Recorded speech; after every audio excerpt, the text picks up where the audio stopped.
enti senka Nwonomahene eni Dormaahene ewo tumi se omutimi bo na nankrata gu a omutimi reject a adenti na omusan call court se omus record se court emma omuntwen so kopim se appeal no mekan wie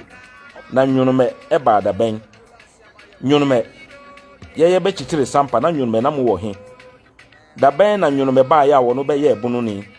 da ben na Dormaa etufira kwamo ba yi a obeye ebunu ni se or the course appeal court na eye ni Maami Mansa Rose eye appeal court judge baako Nwonomahene eye baako na Dormaahene eye baako a ye be wini 3-0.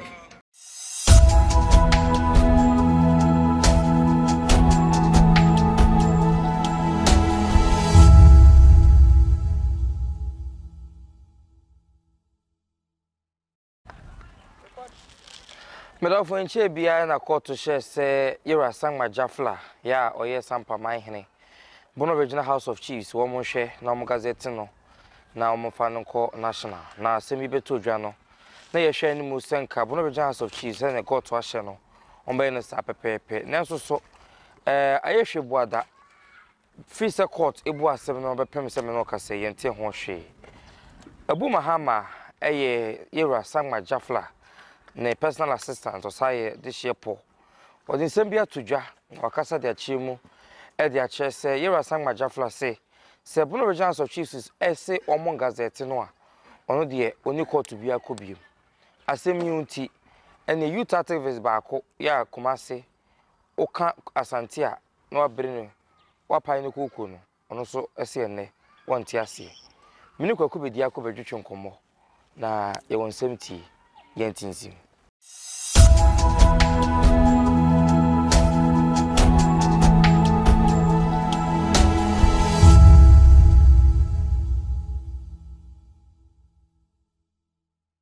youth activist kwaku bedi akona me na de ahia me ama han Mejosminia na hote say me ho odene na yewura saso aba bedu o my ganem titimi asantememu okay na sa hode na yesonko didi kan baby a obi akotoko hina wadaro ma epeje mu ase edema ye mu akwa ba okwa ya na asante sunsum no emu aye hakakra nanso wo ba won na tene sikadwa so aise konfo asu ma sana ne so no won na sebi sikadwa kasa wo yeden wote ono so ne so daye ema santimenti no baba bedu asantimemu anase ye ma yewura akwa ba kwa me ho ye de nyame ase asese mo se mo nti ase se ko Bono Regional House of Chiefs omon Gazette mo a mo se mo nkoko to bi abi adentia kwaku didi kan no asem ne bae sampa cases ne bae no Bono Regional House of Chief mo na mo sorry na mo tentam nkrata asem o ko national koko Gazette ya Faluk Sambodua a wono nso ohene Michael Jackson asa na sampa de oduru aye frɛ no ohene Michael Jackson wo san home na ne so sampa manhene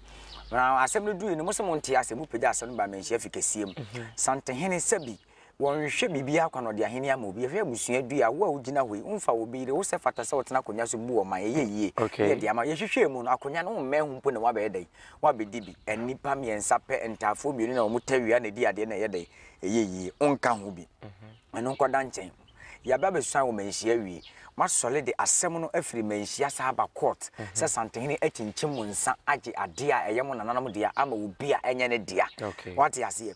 eno no nkoda nche no mo yekodi asem a se bi mu nyina mu die for court no instead of sending kamodi papers ko National House of Chief for Gazette ne ko Gazette na Samgba Gyafla sampa manhene court adi ama ne se wo ngono nko san no ana mo ko Gazette no eno so ko ye hwe buada ma mfa asem na anye den amfa anko mo ko pray mo ko file for stay of execution setsi ya no court 21 days adi ama mo se ye mfa krata ni bibia se fata se ye de na Samgba Gyafla ko national emfa no nko no mo ba be sre se court entwentwen so no mo bre na mo wasem ye dai eka asem a mo woka no ye da no duru ye munsia na mu lawyers ba begina ho a court se mo defo wa refuse asem no nti wo hye mo se mo mfa ade no ne krata ni nyina anye dai enko na se wo se wo nko a asem ba ko pe na mi bisa Ghana mpanifo ye te hanom de bia me sole ajimu jene Dormaahene de bia me betena sampa case so abebo ne di di ntine mebo ne di wo sampa sem so wo ma yete ase se wo man Ghana yo as a sitting high court judge wo ka kire yese court shemra obedai obebu so ampa wono nso na sampa case so beto waye duodum abehye nkrofo acha koche kuntu na se ehye mrantie kutupa mo di ewu e wo yese be president sampa krodum kunkum nipa bebrebe ahene ewe hunti nanso wunse hene wunto hene wo sampa ya Farouk somebody ode ne ho ko ball no 21 days so ye no was open state of execution wo buy a court reject nessa wo say wo mfa nkrata ne nkwa Assemba kope Ghana emra wa hanoma na enti na da bia me ka tiro se constitution ne ho ahwan ne nyina no ne nyina ye kro no politician constitution Ghana de ewia yen to mo se san nye den ema yen sabi wo bedura santimam na atia metina bedwamu a one na tena nkonyankwa ne kasa de tire be kan ye final sabi gonu sabi ti pa eso daye ema santeman akasa se yenye ne sei e na wo se won pene ohu ne se constitution bi eso san sabi yewura de be ne yie ba wo ko ho no emra na kire wo se de papa yi atia me kan ye no eye ne kuruturu do mo nhwe na mo nya de ye na se wo so betena ne se wo nya Ghana ban fane na nsivom court wa yeko nyina anya na Samgba Gyafla ne ko yo mo na motam asem na mo de ye dey mo de ko court asem ni fiti ase ko di sunyan ifiri sunyan ba machia firi machia ko court enti Ghana hanom ana sampa cases ba bia enuru ye me fa se national na enya den enya nkoye nanso wo man Ghana mu de court bi e wa bia akiri mo ye den esi high court judge so appeal court judge ni wo mo keka ho nyina mo nyina atena nsem no so ama mo difo sisi akwakumu ha won sen enti sampa mahene na Samgba Gyafla tole Samgba Gyafla e kasa wono de wonsi court bi woni court ni manso bi ma odika wono wona ye the overlord of Sampa traditional council wono na santene di kru na chidom foko mu bi enti sa wo ba asantema we di ka cho se nye kru te se Dormaahene asantema so enti nkru kekede kai na ye da keka bom na be da e be hyehye mma na ya asantema ma mpon ho Dormaahene wo Sampa wo ho wo kru ye wo hye yase de bia me ka asem yi Dormaahene kra hye asante ase na wo na wo se won so mu a se bi medika ka asem wo se wo wo mu a enye ma ofiri mu a entosini enti wo be kwa ahwe so na ye da ne ko ne what you say ne jai ya yesi e beso ma santene ne nya dai ye so ma sante wona ade asem ne ko court abu awie wadi for o ha ne sen court abu awie wadi for yanko hwe video ya Abu Mahama edin sem ye tudwa no ne yento aso na obi bisa se Dormaahene si ono o maye ma region ho mesremo Dormaahene the region no enye ne traditional council no kura wo ho no o ka se o mo obi ma ho na nipa ni fa na eni Ghana mra emfa ye be ma nipa na ba ho okay we shall TV video no na wo hwe ye no kwaku eti se Gazette na amaso a mo hini bi ndimu ana kwaku ya ye twetwe na ba sei House of Chief we created House of Chief for administrative purpose yes one we say de bia me ka se traditional emra da wo ma ye nananom no ene amanyofo mra o de ba akire no danso okay ni ntina me se me danso be bia ye ti eye se bi mpredu asa ADUMASA wofo asa kokoben sha asantema ntemu na ebia ye nananom asantema ebia na ne ti ewo ebia doma enti ebetima tena doma kuro no so a ye be firi hono manhia asa abre na ka se be bia doma woni ti se bi ADUMASA enhye hono mase yana eno de ye ba betete mantemu a aban na be ye bi kane na mantem na yesen regions na yesen eye du ena aban ya oba ye kata hye dream ni pro yo mo pese mo twitwitwa bi before ya dwene nti no mo be wi ayen eno be ka che so mo ye ne dunsia ndo beba no oba be ne dumwotwe obi su beba no oba ne duasa ne ye tim na de menteme wase ye dai eba nanso abifuo ne ye nananom ne ye se bi emabu na yesi so no ye mfa nhye ye tirimu se wusi so na wo bete region bi a region no for administrative purpose oba ye se Ashanti region ye hifa Asante mantemu ye se Bono region no so ya sa ye den acheche ye wo Bono east ene ye wo se bi Bono na nkasa e wo hono wate ase enti ye misa ye wo se enti obi a otetachi man ebetima ka se Dormaahene Bono na dabi What you say? Say be something hini ba asase we su no. De ye ne de no wo preso obede, obeji. What is wo so wo pa besimu da? What is wo akosa doma akonya won famada? Ana say bi wo de doma ekokose bi adoma asase ye ne de ada. Wo na wo se wo matena wo ba bi de unkui. Na nsase ye hye se bi mpredua sa achiame ase ase bi ne nananom akoagye ato wo. E wo nkrata ase nye se da wo kekewu. E wo nkrata mu akire se bi ha ba bi a wo koi lan ya wo tira nsu a wo twai eye santehene dia no. E ho no wo kasa ye ne dia. Okay. Woni tumi se santehene so wo ma fie presu a wo se wo mpene. Wo Dormaahene wo ye hwan. Se bi ye no ane se na amen. Ye ma wo diem. Adenti na wo tire ba ye diem. Se mo pese mo bata santena mo de gidin a mo mra me ho ase. Mo mra fom na mo nsu asante amane ne amamre. Se de ba bia asantehene duri no medika ka cho se nye media social media na apagya no. Sikadwa na apagya ne na fa wiat. Na ma obi hu sa santini na sikadwa ye santehene sa. Enti se wo nso so wo bedi nkonya wo tesu ni. Na wo bedi ne kura mo medika ka cho se Dormaahene akonya wo tesu wo tumi ye wo senkeyi ne totwene adenti na de bia me ka asem wo yi. Wo bu nkonwa ne mu ntia be mpredo bebrebe ne so da tetesu akonya ne nyeden enye ne hwe. Odika ka kire se wo no asumenya 2022 epo ye be sehene wo ho no ma obeba ho na obehwe be mo be so wantimi ama abonfo nyeden empagya na konya. Odika be ka sampa soso de to so mienu se wo no sampa nsem kosi se wo no ne tia se won prema santene be sehene wo sampa santene se hene wo sampa makokota kwa kudifo the whole house muni nipa ba ko ne kokot makwa eden makwa kudifo de to so mienu fie pre nanso wo te wo no mo wan ye si fie pre hene ne apagya na be ne wo man hene na eno nso so se wo de the see another Samgba Gyafla. Eye wo hene wo sampa. Wo Dormaahene wo tu hene enye yi ho. Wo si hene enye yi ho. Fie pre abusua esi hene to hene no Dormaahene wo nka ho. We na anu ye ti asa na akwa abesim. Ana akoko si hene. Ba wo be ka kire Ghana fo be to se bi mpredua sa wo hene de ka wo to wonu ntosuo to fuma ho sa fa ta kire manyere emfa. Wo be ka kire media fo ne se sante hene sisi nkrofo bi adenti na wo sisi wo mo. Wo sisi wo mo firi se abusua na yi de hie si hene no mo de abeden. Aba be kire na ye den na wo duru de okoponte wo hene wahu sabi ahisem kaba ehyewa echew okobiem se pe na esa hia sa na Dormaahene waye den waye enti wo be ne den wo wiase no asante wonya na kono da me medike aka se mo pa nchirima mo be ba mo be ba mbewu akoye na nan mo be wu akọ Dormaa de kuro Dormaa do ba betena konwa no so bi abe time sanse wonu wo twasa emabu no so esua ade woni futufo wa konwa no woni kontire woni akwam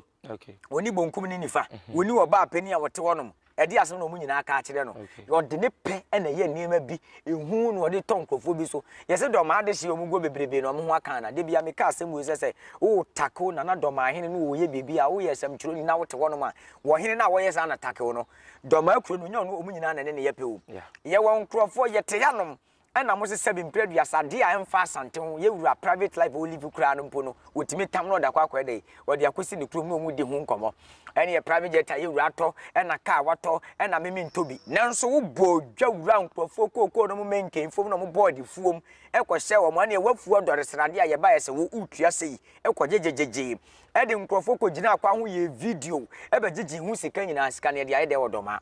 ye misa ye hu se wo start se wo ya asante nyina no wan ne betime de nsa si ne mu se adwuma sei ne wodoma wo man na omugu wodoma no omoye bipia asante memu ye ni hwe asante ni hwe ye wadongo factories asante memu asante ni hwe kasapreku isianom asante ni hwe ketia market kakraka nkrofo bekwa akwakosoa ne manya kakra doma ede ne wo honom oba bi ta akasa o media no so mepe na asem wo se mo de mo nya hwe ha na ne fa ba ko ntete wiase ne asante ne ntem eduru honom adoma se mo be kokko divu a na makwa kofa nkosua beton a na makwa kofa be dey aba beton asante so enye ketua enye kuro eye wo man enti se Dormaa pese wo yete se asante de a esi yanko biem ye di suku nyansa nimde kasa de enti ase na chechire wo man ye nchechire obi so wo mameka wo ma bi ho na esi den obi be colonize wa wo ye wo head ana wo ye overlord di enti a obi nya be di so asase so ko beje wo ho akade wo ne manyina wo na sesi a wo ye den wo di wo so wo ni tumi ba asante obi ani asante so eni papa bi am so obi ya be di asante ho hwe yi a asante di nya ne fa ahodie ne hwe yi a Ghana man di nya ne fa ahodie asante da wansa na Ghana ye den eba enti se wo na waba be piem wo Ghana se na Dormaahene na wakosua Ghana emra eba ye na asante mra ye den e wo honom se wo de ba be chechire sanse ye checheche regi mantam ntino wo ba be jinsase bia untumi nye fie prede ne ho sampa enya wo de ya untu hini se hini wo honom ya Farouk Sambodua a wodi asem ne ba manhia no wono no wodi akonya ne bi enye yi Dormaahene wo ya we eye kata hye proye ne niam bi na pese opiepia abrante no obedai no oba beye nanso amwa court awakonyina wadifo Ghana court nyina Dormaahene sika wasei no fa ye Dormaahene sika wode wurawura abrante ne chima wode tudidi case ho hia no fa tena ho pempontonyima bi ne fa sika na wo se no fa ye adwuma wo Dormaa na ye ne mmoa wo sabi emire bi bai ye hu se na Dormaahene aso ba be kasa ebe kasa fa brekum yi aya ma Dormaahene ama wo nyina ne pese bi se hu se wo ba sonya be fa ye brekum na be fa enti sa asante kasa wo to hye a Dormaa be fa henfa age se wo sa kokko divua na wakwa kra ne mafiri bi ma so na ade ababa gan nam enti omu hwe yi Ghana 2040 ade bi amaka chom se asante mantem na nanom betimi ankomo bra politics na nke ho ntoye ne na nanom antena ha asase we ya no no ade aye de ode beye na politician bi ama so ameche ndo fa na asase nye esi de ne etu gold se bi sante hine tu gold Ministry of Natural and Land Resources na de keka ho sante hine ne da no ana ye pese bisa wo mo eya ban mobile ya mobese constitution amose ye na nanom de da bi etuo bi anko omo ho ebeba aban ho straight enti wo man ne ha obi ane de kodan hwan aban na afesi den na afi asante ho kan ye fra aban na momu bire mu ye wura sa na beya de ne yeto amugye nyina munya nto asante bam na munye de na monko asante wa dodode wo srade wa asase me betimi de ahwe ye ho ye ni mere obi o ye ni mukum ye nwane da asante nya ne fa ho de besi ne what is wo no ma foforo bi asa akoda ye nku biem ne kan to kwakwa de ankanya sante hene ne beku enka nkrofo be free ba bi na ba dai aba be ko ama no adenti na meka we asante atra ma wiase ai dai ehu no kwakudi apa na sese mo hwehwe se bono regions of chiefs be ye e de amamo kwakudesi ade ye nhye na mpa bibi kase free mo bia mo na mo de nsam ne court e na court so na ahyemo se mumfa nkrata ne nko krata se ne fata se wose mo di nipa da ne mu ko national no mumfa no na mumfa nye de mumfa nko na se mo batena na se mo nye sa de na se ye house of chief na tie ye no e hye se ana meboa enti emra no de ka fa sa house no wonhwe no onye den na wonye obie no obro mla no so Ghana constitution obi ahase sante hina no muka se mre bi ode tu dwa wo se ye nyina sante dane man anche na Ghana ye den e ba ye nanso se de ye nyina ya kwahye Ghana fo ase ye nyina ye Ghana fo si ye nyina ye Ghana fo de a obi nso nsene mra ne de a bono regional house of chief ye de kia ye bi ye de junction to house no so omoto aba Ghana penifo tena wo ye hwehan enti se we so mantimi anya ho bibi de a na se beto mere bi ye mabunu so aye ba na mra ne ye mfa nya hwimpo ene de ayehu uzu se court nsa ye mre wo mo so ana bebrebe court agya wo no mo ye de omo pe bono regional of chief se court court bi ase ana mrase a nka se mmra ne no ma ye adi ye woni ma bi wo hono ma wo ye wo hono mu anka se mmre wo se nka bono regional of chief ye tum ye din janse two house no so ne atum na wa wo ye president no akodi president wo krom wa wo ye vice no akodi vice wo krom na watena wonom se without sa tumi na ye dia ma na be ma nipa ye dai ehu a e be se be bisa Dormaahene asem ba akopɛ house of chiefs ama ka hwan enenimu no ADUMASA TV for comment etonom odaroma mobuo ne die emrem follow yen e your social media platforms ahodo ni nyina so Facebook ADUMASA online, YouTube ADUMASA TV, TikTok ADUMASA TV. Kwaku bedi akon ana mne di ehia no. Oye asante youth activist ba ko kese pa o ka asante a na waka no. ADUMASA TV. Midin that is hene kwaku. E wa momo anitia adehie.